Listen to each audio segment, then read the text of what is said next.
Hey, ne dépasse pas cette vidéo, regarde-la jusqu'à la fin. Et je prie que le Seigneur te surprenne agréablement dans les heures qui suivent. Porte, élevez vos linteaux, que le roi de gloire fasse son entrée. Le retour de Jésus est proche et nous allons plus que parler de lui. Je suis jeune et fière de parler de Jésus. On peut parler de Jésus et être fashion, chic et beau parce que la gloire de Dieu rend beau. Et qui t'a dit que parler de Jésus signifie avoir raté sa vie? Si tu as honte de parler de lui et de sa parole, un jour lui également il aura honte de toi. La Bible déclare que lorsqu'il viendra dans sa gloire, toutes les nations seront assemblées devant lui. Il séparera les uns d'avec les autres. C'est qui les uns? C'est qui les autres? Question. Comme le berger sépare les brebis d'avec les boucs. Wow. De quel côté veux-tu être? Du côté des brebis ou du côté des boucs? L'avènement du Christ est proche et les temps sont mauvais. La Bible déclare que dans les derniers jours surviendra des temps difficiles. Donc tout ce qui se passe, tout ce que nous voyons actuellement, ne soyons pas surpris, soyons juste prêts.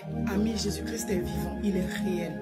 Et il demande à ce que nous annonçons sa parole. Si tu me vois parler de Jésus aujourd'hui, c'est parce que sa parole est la vérité. Il dit allez par tout le monde et prêchez la bonne nouvelle à toute la création. Ce matin, je suis venu t'apporter la bonne nouvelle. Je suis venu te présenter quelqu'un qui est prêt à t'accepter tel que tu es. Je suis venu te présenter la personne de Jésus. Ne te condamne pas avec ton passé ou ne la prends pas comme excuse. Peut-être que pendant que je suis en train de parler, tu te dis est-ce que moi aussi je peux parler de Jésus avec mes nombreux péchés? Je dis quitte dans les est-ce que. Parce que la bonne nouvelle, c'est que Jésus n'est pas venu pour les saints.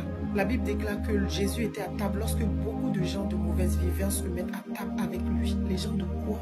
De mauvaise vie. Des gens qui n'avaient pas bonne réputation. C'est avec eux Jésus était assis. Et puis toi, tu te condamnes. La Bible déclare que les pharisiens ont commencé à parler. Pourquoi Jésus s'assoit avec les gens de mauvaise vie? Jésus dit, écoute très bien la réponse de Jésus. Hey! Jésus dit, ce ne sont pas ceux qui se portent bien qui ont besoin de médecins, mais les malades. Hey! Jésus a réponse d'elle, il est prêt pour nous. Il dit, je ne suis pas venu appeler des justes, mais des pécheurs. Et un seul pécheur qui se repent, c'est la joie dans le ciel. Parce que l'homme ne regarde qu'à l'apparence, mais Dieu regarde le cœur. Il a juste besoin de ton cœur, pas de ton passé. Et moi-même que je suis en train de te parler, est-ce que tu connais mon passé? Mais aujourd'hui, je suis un témoignage de son amour. Et j'ai décidé de parler de lui avec fierté, de lui donner ma vie, ma jeunesse. Et je ne regrette pas, parce qu'en lui, j'ai la paix que nulle part je pouvais trouver. Il dit, je vous donne ma paix, pas comme le monde donne, parce que tout ce qui vient de ce monde est éphémère. Lève-nous pour la cause de Jésus. Depuis, tu pleures, rien ne bouge autour de toi, pas de travail et tu tournes. La Bible dit, la moisson est grande, mais il y a peu d'ouvriers. Viens, allons travailler pour Jésus. Soyons prêts, parce que Dieu, sans tenir compte des temps d'ignorance, annonce maintenant à tous les hommes, en tout lieu, qu'ils se repentent. Parce qu'il a fixé un jour où il jugera le monde selon la justice. Par l'homme qu'il a désigné, ce dont il a donné à tous une preuve certaine en le ressuscitant des morts. Répentez-vous et convertissez-vous, afin que vos péchés soient effacés, pour que des temps de rafraîchissement viennent de la part du Seigneur, afin qu'il vous envoie celui qui vous a été destiné, Jésus-Christ. La Bible dit, voici, il vient avec des nuées du ciel et tout œil le verra. Il dit, je suis l'alpha et l'oméga, celui qui est, qui était et qui vient, le tout-puissant, le premier et le dernier. Oui, il revient, et beaucoup seront surpris de manière inattendue.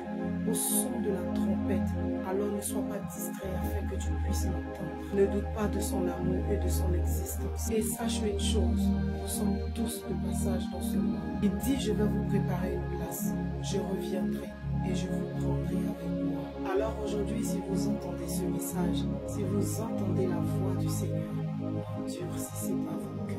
Je prie que la paix et la grâce du Seigneur se reposent sur nos vies, afin que nous soyons tous sauvés depuis ta position, que le Seigneur te sélectionne.